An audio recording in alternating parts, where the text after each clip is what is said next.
गरीब हो, युवा हो, महिलाएं हो और किसान, ये चार जातियों को मैं जब तक मुश्किलों से उबार देता नहीं हूं, मैं चैन से बैठने वाला नहीं हूं।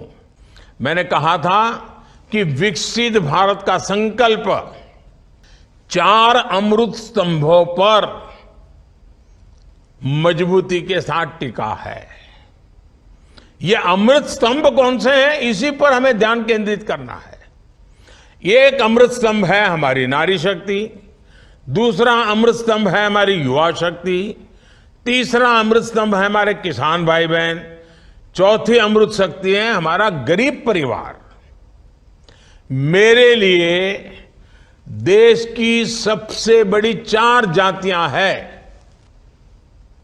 मेरे लिए सबसे बड़ी जाति है गरीब, मेरे लिए सबसे बड़ी जाति है युवा, मेरे लिए सबसे बड़ी जाति है महिलाएं, मेरे लिए सबसे बड़ी जाति है किसान। इन 4 जातियों का उत्थान ही अगर भारत को विकसित बनाएगा, और अगर 4 का हो जाएगा ना, इसका मतलब सबका हो जाएगा।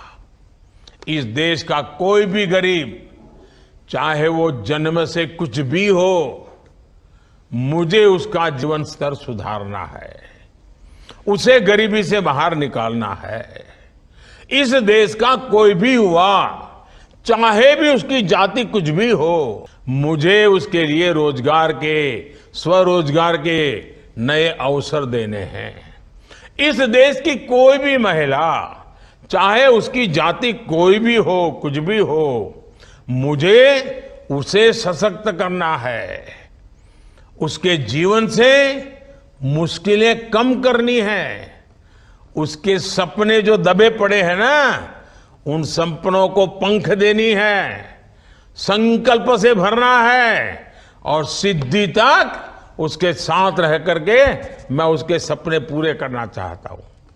इस देश का कोई भी किसान, चाहे उसकी जाति कुछ भी हो, मुझे उसकी आय बढ़ानी है, मुझे उसका सामर्थ्य बढ़ाना है, मुझे उसकी खेती को आधुनिक बनानी है, मुझे उसकी खेती में जो चीजें उत्पादित होती है उसकी मूल्य वृद्धि करनी है।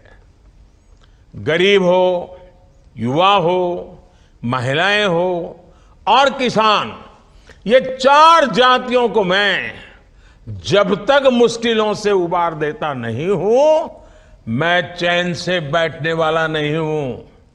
बस आप मुझे आशीर्वाद दीजिए, ताकि मैं उतनी शक्ति से काम करूं कि इन 4 जातियों को सारी समस्याओं से मुक्त कर दूं। और ये 4 जाति जब सशक्त होगी, तो स्वाभाविक रूप से देश की हर जाति सशक्त होगी। जब ये सशक्त होंगे, तो पूरा देश सशक्त होगा।